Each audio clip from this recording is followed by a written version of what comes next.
This is my home compost unit that I bought from the municipality, and to open it, this particular earth machine twists the top, and that is the inside that allows you to add to the compost pile.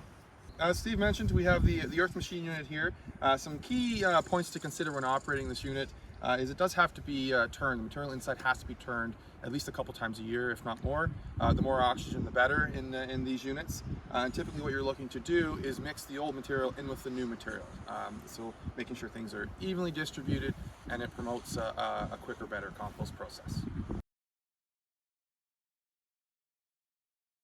So to start adding material here, we want to make sure we're layering the different components. So here we're starting with the brown material and weeds from the garden,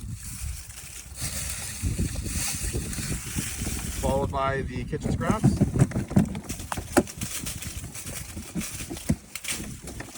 and some additional shredded cardboard.